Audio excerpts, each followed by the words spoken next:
presidente dos Estados Unidos promoveu hoje uma das cenas mais perturbadoras da história da diplomacia.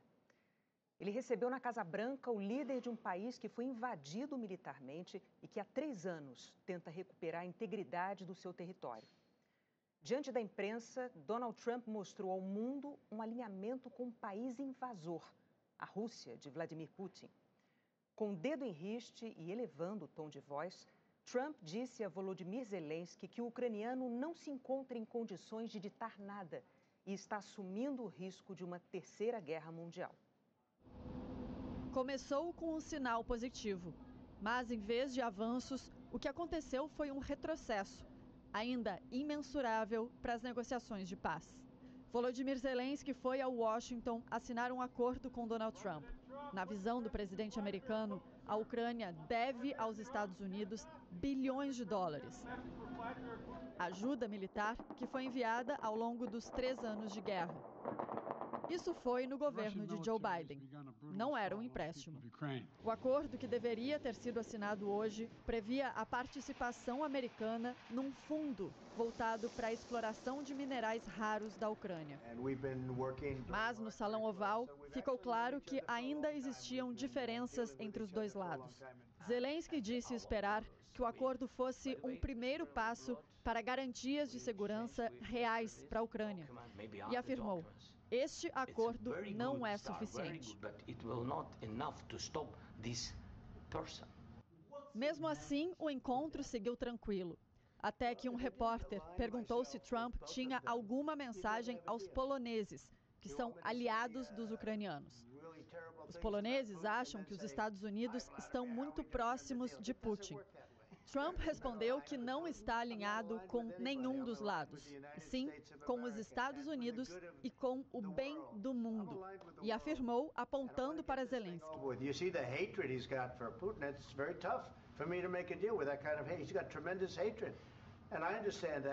Em seguida, o vice-presidente J.D. Vance tomou a palavra. For 4 years in the United States of America, we had a president who stood up at press conferences and talked tough about Vladimir Putin, and then Putin invaded Ukraine and destroyed a significant chunk of the country. The path to peace and the path to prosperity is maybe engaging in diplomacy. What makes America a good country is America engaging in diplomacy. That's what President Trump is doing. Zelensky então pediu a palavra e lembrou que Putin tomou o território ucraniano da Crimeia em 2014. Depois, desrespeitou um acordo de cessar-fogo quando invadiu a Ucrânia em 2022 e começou a guerra. Ele perguntou: What kind of diplomacy, JD, you are speaking about? What do you mean? I'm talking about the kind of diplomacy that's going to end the destruction of your country. Yes, but if you Mr. President, with respect, I think it's disrespectful for you to come into the Oval Office and try to litigate this in front of the American media. Right now, you guys are going around and forcing conscripts to the front lines because you have manpower problems. You should be thanking the President for trying to bring it into this conflict. Zelensky disse que até os Estados Unidos sentiriam os efeitos da guerra. E aí, Trump entrou na discussão e levantou a voz com Zelensky. Don't tell us what we're going to feel. We're trying to solve a problem. Don't tell us what we're going to feel. I'm not telling you. Because you're in no position to dictate that. That's exactly what you're doing. You're in no position to dictate what we're going to feel. We're going to feel very good. You will feel influence. We're going to feel very good and very strong. You will feel influence. You're right now not in a very good position. You've allowed yourself to be in a very bad position, and he happens to be right about it. From the very beginning of the war. You're not in a good position. You don't have the cards right now. With us, you start having cards. Right now, you don't. You're playing cards. You're playing cards. You're gambling with the lives of millions of people. You're gambling with World War III. You're gambling with World War III.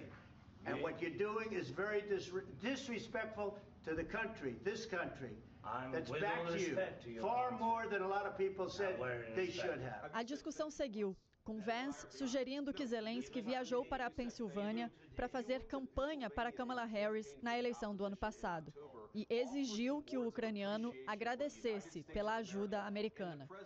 Trump, então, zombou de Zelensky. You're running low on soldiers.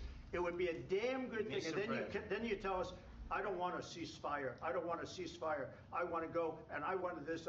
Look, if you could get a ceasefire right now, I tell you, you take it so the bullets stop flying and your men stop getting killed. Of course we want to stop the war. But you're saying you don't want a ceasefire. But I said to you, I want a ceasefire. With guarantees. Because you'll get a ceasefire faster than an agreement. Ask our people about ceasefire, what they think. Tudo isso pode ser traduzido no lamento da embaixadora ucraniana em Washington. Depois, Zelensky foi embora sem assinar acordo nenhum. Câmeras que transmitiriam em tempo real a assinatura do acordo foram recolhidas da sala onde os dois falariam com jornalistas. Depois da discussão, Trump comentou o encontro. Aprendemos muitas coisas que nunca poderiam ter sido compreendidas sem conversas sob fogo e pressão. É impressionante o que vem à tona pela emoção. Eu concluí que o presidente Zelensky não está pronto para a paz se os Estados Unidos estiverem envolvidos, porque acredita que o nosso envolvimento dá a ele uma grande vantagem nas negociações. Eu não quero vantagem, eu quero paz. Ele desrespeitou os Estados Unidos da América no seu prestigioso Salão Oval. Ele pode voltar quando estiver pronto para a paz.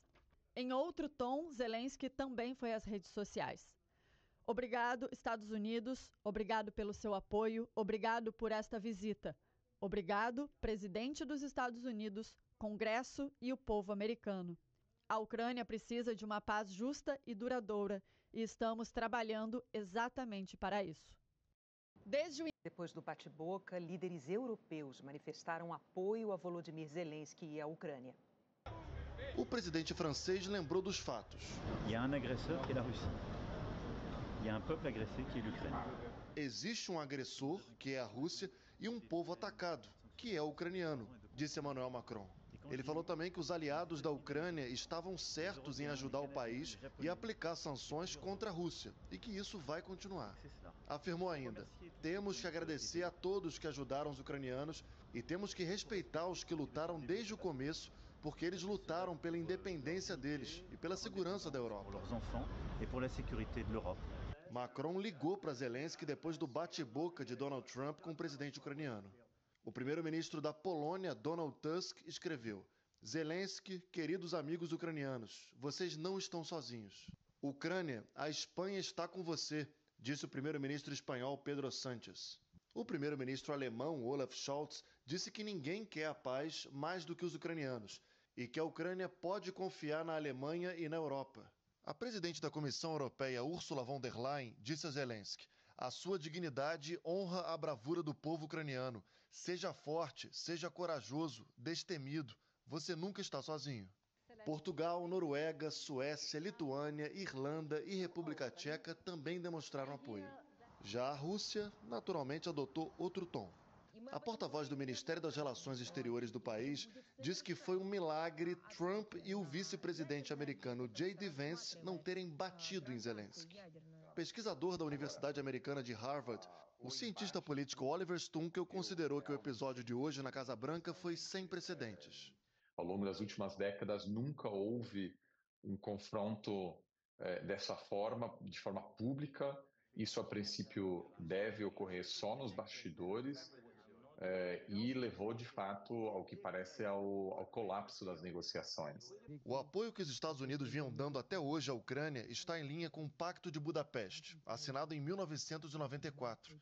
Pelo pacto, a Ucrânia abriu mão de seu arsenal nuclear herdado da União Soviética em troca do compromisso de que sua soberania estaria garantida. Os signatários foram Rússia, Estados Unidos e Reino Unido. A Rússia ficou com as armas nucleares e, em troca, eles prometeram respeitar a independência e a integridade territorial da Ucrânia. A invasão russa ao território ucraniano já é a segunda violação desse acordo. A primeira foi em 2014, quando Moscou anexou ilegalmente a Crimeia, uma região pertencente à Ucrânia. Para ucranianos e europeus, essas violações por parte da Rússia precisam ser desencorajadas. Qualquer acordo de paz precisa garantir que a Ucrânia não será atacada de novo. E precisa ser feito de forma a dissuadir Putin de tentar com outros vizinhos europeus o que está tentando com a Ucrânia: invasão e anexação de territórios. Os europeus já disseram que estão dispostos a enviar tropas de paz ao território ucraniano. Mas depois do bate-boca de hoje, as conversas vão ficar muito mais difíceis. que esse encontro mostra aos europeus de que, no que diz respeito à Ucrânia, eles estarão sozinhos. Eles não poderão contar com o apoio dos Estados Unidos. A Europa está lidando ainda com esse choque de realidade, está começando a perceber que não terá apoio dos Estados Unidos e agora será da responsabilidade da União Europeia, das potências europeias, para apresentar uma proposta em relação ao futuro da Ucrânia. A reunião tensa demais entre Trump e Zelensky gerou pressão e expectativa em torno de um encontro que acontece domingo agora aqui em Londres. O primeiro-ministro britânico Keir Starmer vai receber, para discutir o fim da guerra, líderes de mais de 10 países europeus, entre eles Volodymyr Zelensky. Esse encontro estava marcado já, mas ganha ainda mais peso diante desse abalo todo na relação entre Estados Unidos e Ucrânia.